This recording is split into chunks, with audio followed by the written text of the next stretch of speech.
There's an interesting reaction that came from Salon.com, but it's interesting to me because of its claim. It's kind of dumbass claim, wild-eyed claim. So this writer basically was saying that they had a psychotic break when they went down the right-wing rabbit hole, or this, that, and the other. And it was actually kind of interesting, the things that this writer had named as a part of their madness as they spiraled down the right-wing rabbit hole. And one of them was, that Bill Gates had something to do with all of this having to do with SARS-CoV-2. And it's like, well, no, it's that Bill Gates seems to be hooked up to what we're being told is data-driven medicine, the next stage of medical services, and luckily for universal health care, this is something that we will be able to all afford, this new level of health care that's going to be so great for everybody. So nobody has repealed Obamacare, so it's still the law, and the hospitals are still there, but this year has deaths like no other of Americans 18 through 40. So this isn't even people who are in retirement, 18 through 49. So this is not even people in the retirement area. This is actually the working sector. This is working age adults that are dying at record numbers in ways that especially from drug overdoses and fentanyl, that are absolutely shocking and are really one of the greatest health crises we've ever had.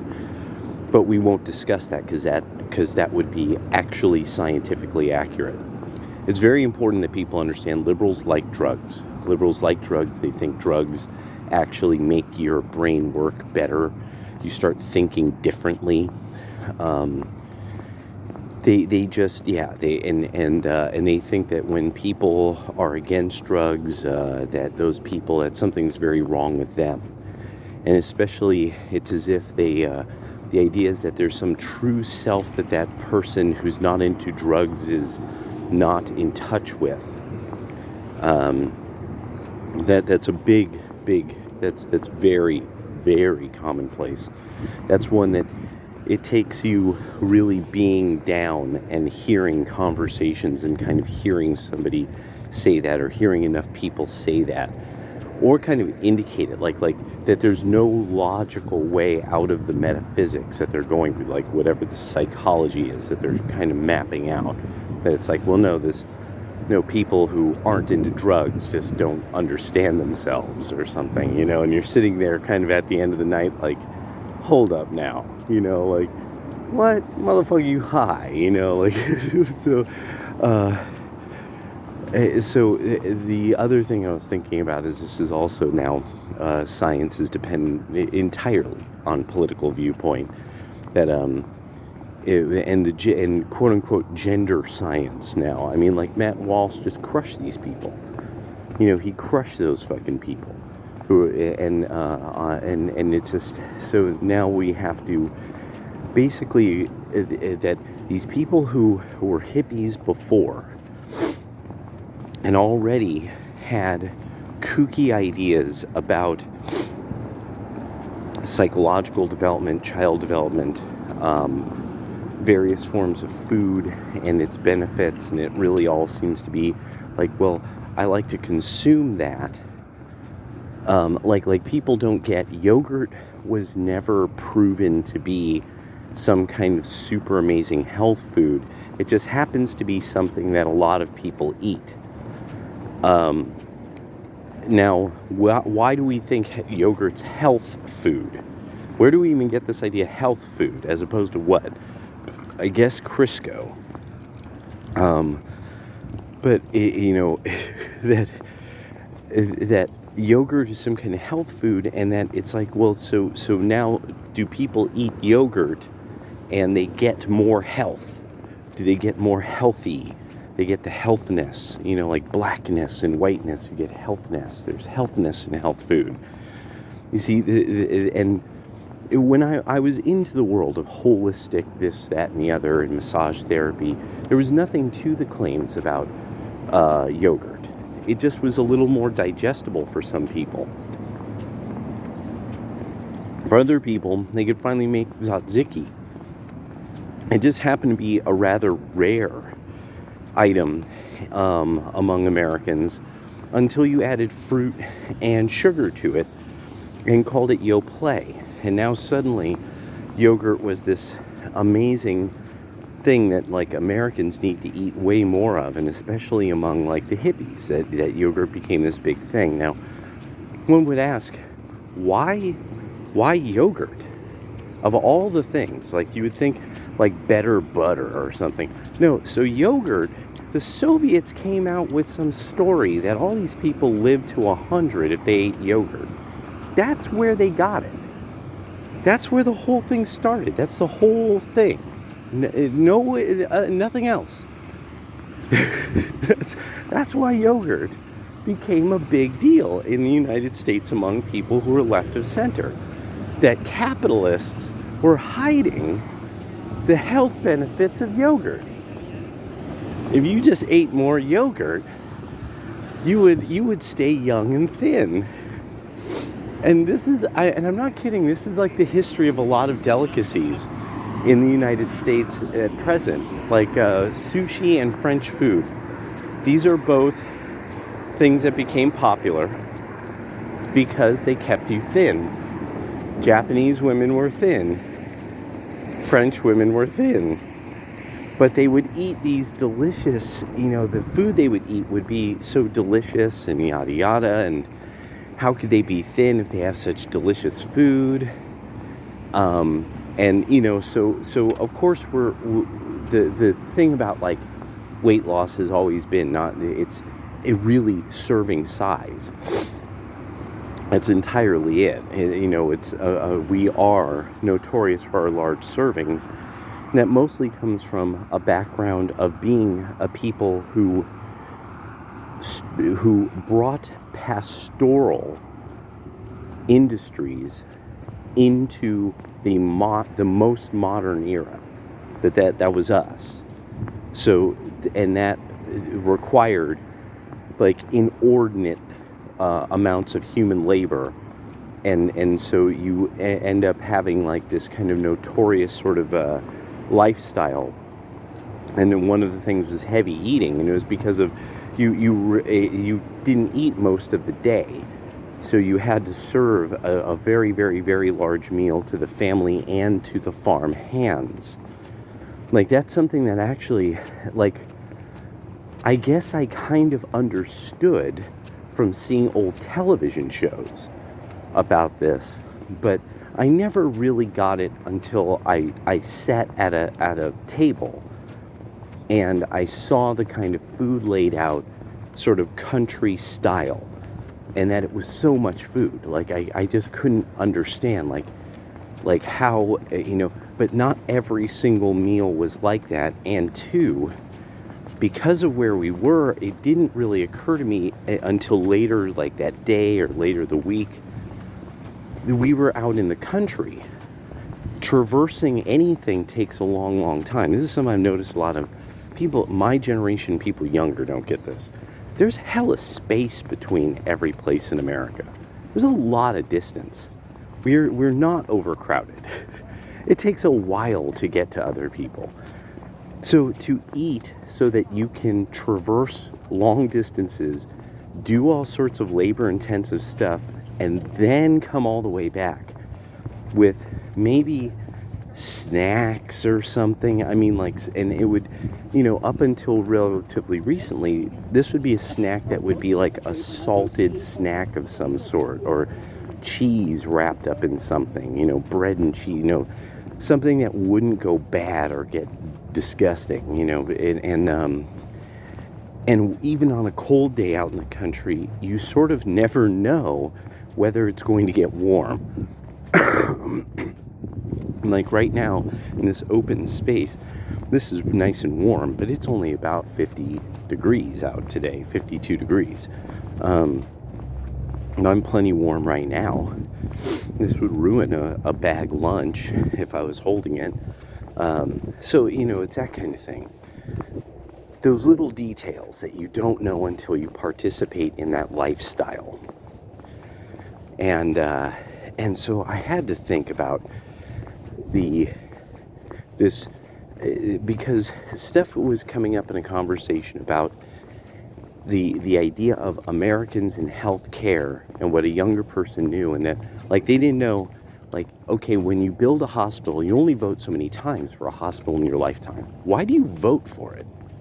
Like, why do you have to make a vote? Why didn't somebody just build one?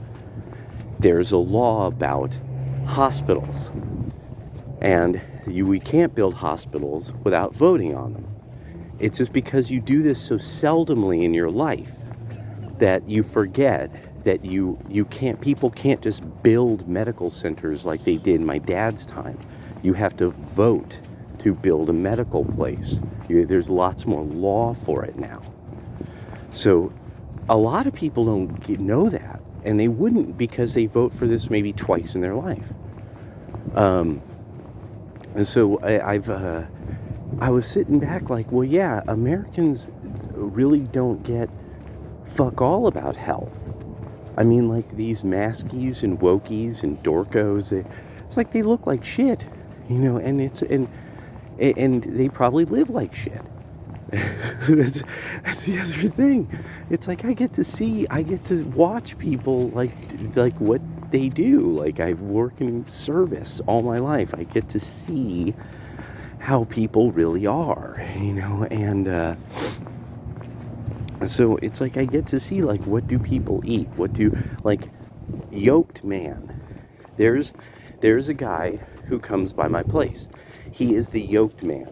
He has one leg that is both of my arms at least, or both of my legs. I mean, he's so yoked. I can't determine how sort of large and yoked he is because he's so yoked. So he'll like wear a suit and it kind of disguises how yoked he is. But when you really like take a good long look, you're like, holy crap, he's practically tearing the suit. Like, like, I don't know. I mean, he has to have these things. And like, if not bespoke, he has to have them tailored, like seriously tailored. Easily somebody who was like, I mean, like, this would be a heavyweight fighter class, yeah, in the 6s and easily in the lower 2s. In the 6s and in the lower 2s. Yeah, like he's about a head taller than me. So yeah, and so it was Yoked Man has certain things that he tends to eat, and it makes sense. Like Yoked Man eats that which that would make sense for the lifestyle of Yoked Man. Good health Yoked Man, and. So I get to see what people eat. I get to see how they behave when I make them the food, when I make them the drinks, like when I'm at the places that we poor servant class know how many people really are. And because we see you all the time. And because now there is that kind of quality of the liberals becoming sort of this quasi-noble class that thinks like, like nobody really knows but for the servant class, what kind of people we really are. And this isn't old. The guy who started the Bluegrass Night at Sam Bond's, I knew him, and I'm not sure if he's still alive. He and I we very much don't agree on a lot of stuff. He really had his kind of full boomer kind of thing about the Trump era, and it just finally brought something up that I'm like, okay, no, you just are fascinated with being, kind of into trouble. It's like he had this issue with Soleimani, and he thought it was like a quasi-sexual experience for Donald Trump to have killed Soleimani. And I'm like, you dumbass, it was the Jews. What are you talking about? It was Israel, you fuck. I was like, what are you, fucking dense? You know, you got a sheep's head? What's wrong with you? You know, and it's like, why, you know, like, what, you know, like, and that he couldn't understand this. He could not understand this, and it made a lot of sense, being that he's one of, yeah, it made a lot of sense. This made a lot of sense. But, you know, there's this, yeah, it's so, because national interests, some people just can't handle the idea of national interests. They don't understand themselves as a part of a nation, so they don't have national interests. So some people want to think that they have national interests because they think of themselves, a bunch of them think of themselves as a nation, but they do nothing to preserve what would therefore be their national interests. You could leave in the comments who all you might think all this kind of talk applies to. Wicked old man with your coffee. All right, so we're totally, Biden has to cover up what he's done in Ukraine. And somebody dropped this on Twitter. I'm still waiting for it. It's one of these many things that I saw dropped.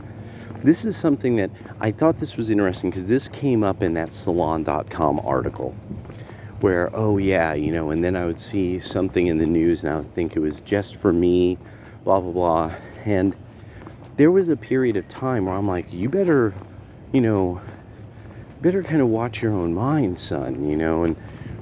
And what happened was the reason why I ever was kind of like, it's almost like the book started falling off the shelves into my lap, was because of the interview with the guy who was talking about our history with Ukraine going back to post-World War II.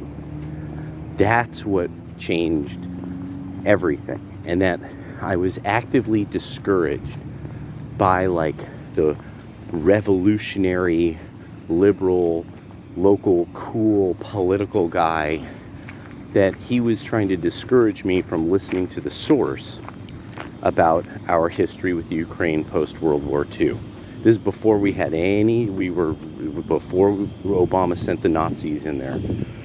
And to learn about then that end of our history with the post-World War II Nazis was just changed everything. And it suddenly made a lot of things about the Republican Party and Democratic Party, and these people who are these holdovers from the Cold War, started to make a tremendous amount more sense. But it opened up way more questions about about the history of like how did fascism become this offshoot of socialism, and that it was really like no, it's just what type of authoritarianism are you looking for? You know, it's like what fashion. It's you have to make authoritarianism look legitimate in some way, that like actually some people in the society support it. So how do you fashion it? And then more and more, especially people like Rocking Mr. E really made me see, oh, okay, these are extremely similar, even in their imagery. They even in the way that they fashion themselves, they end up, you know, that very similar. And then once Turd Flinging Monkey brought up the political triangle rather than the political square, where he's like, no, there's always an authoritarian of some sort who they usually benefit from the collectivists. Individualists are, again, have to fight both these sides all the time. They're always trying to pull away from both these sides. So, and get out from under these collectivists and these individualists, or these totalitarians. He said the totalitarians are just, so it really makes it as no, totalitarians are as natural to humans as feet. It's just you have to. It's just the way it is. It's just the way we really are built. There's always going to be these people that what they think is that they should just simply be in charge. You will often find at the lowest levels, lowest echelons of society, people like this are more nerdy and irritating. They're dorks. Like dorks. And this is why you're finding kind of the dorks going along with the totalitarian left. Because the totalitarian left is like, yes, you are unlikable, you're physically not put together very well. It has affected your personality so that you're hard, you're hard to be magnetized to. You're probably not good looking and asymmetrical in some way. Diminutive when you're a man, a high voice, you're a man with a high voice, which people intrinsically don't trust men with high voices. They don't like men with high voices, actually. Most people respond negatively to men with high voices. People who like that like it a lot. And so to some degree, like when people are like, well, then how do you have these various people in the media who are men with kind of a higher voice? And said, no, the crowd that likes them a lot. Most people don't like a man with a high voice. That's why Paul Harvey was a huge success, because he had a deep, powerful, booming voice, and that there's lots of guys like that. So it was like, it's just the way that we are built. We're built for that. We like a cantor. But most of the time, you will find, like, this is why then there will be male singers that are a heartthrob for a period of their lives when they can do a good falsetto, but only among the female fan base that like them, and that men almost universally don't like them. It's because he's a high voicer. His voice is intrinsically not likable to other men because it's high. And it's just the way we're built. It's just a thing about the way humans are built, and the way our women bred us. So now, I mean, we're seeing that that this is also starting to kind of collapse upon itself as dysgenic breeding and socialization is starting to take its hold completely and totally. I think that something is going to drop about there being something really ugly in Ukraine, like weapons that are not allowed, development of weapons that are not allowed. China's interest in Ukraine really makes me think that Biden, whatever Biden has going on, that the fact that China is also friendly with them, that this is this dark zone of information, that all we're being told about is just how there's just Russians everywhere, just swarming around Ukraine, this beehive of plunder that they, and that with I'm starting to see more and more people, the average person on the right in the GOP, Republican type, saying no, Crenshaw, no, we're not going into Russia. Fuck you. That's not, we are going to be the party that is universally against any kind of actions against Russia. We should not even, we should already be figuring out how to negotiate a new form of NATO that we're only working to protect sea lanes for countries that are not shithead countries that don't oppress their people and try to and violate the Nuremberg Code. That's the other thing, is we can no longer go along with NATO because these people have no problem violating the Nuremberg Code. The EU is a place where people don't really have rights. And a lot of Republicans, GOP, conservatives, and right-wingers need to go back to the source. Where did this whole movement start? It all started as people looked backwards and said, who were these people who never hung at Nuremberg, and why did we have so much to do with that? And that's where it all started, and people are forgetting that's where many of us came together. Who were these guys? Who were these people who met the Dulles brothers and met the Bush family and all this stuff? Because even the Islamic world had an aspect of this, that there was literally a way that the British, the French, and the Americans all gamed the Islamic world so that the House of Saud came out on top. And that's that Imam Imran Hussein actually did a long thing on that, and that was another one dropped off the shelf. I was like, this guy Imran Hussein is kind of an interesting dude.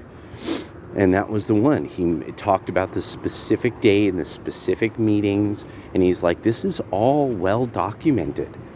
And he's like, these imams of these schools met in Cairo. These imams and these people met in Mecca. And that was the Saud's contingent with all the world powers. And then they decided how the Islamic world would be run from that point on. And if you had revolutionaries of various sorts taking over Islamic countries, welcome, that was us. That is why it was very important. I didn't understand at the time what this guy was getting at. This FBI agent who was a hunter of former Nazis, that he kept stressing, we trained Gaddafi's secret police. And he kept stressing this. And it didn't occur to me why he was stressing this. He was stressing this because he was trying to get across that what we think of as revolutionary governments, and these governments that just were some strong man just took over in an Arab country or an Islamic country, the whole point he was trying to really make is, no, they didn't take over. We did. We're just using them as a front for us. So Gaddafi apparently was still beholden to the British and possibly the French.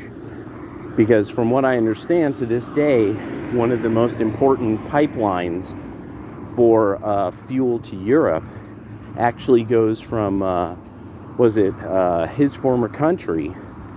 I'm pretty sure under the Mediterranean. That's what I recall from some maps I saw. And so one of the things that this Salon.com person had me thinking is, in a way he was like, he had me think like, or her, it's sad you didn't apply enough rational methods of research.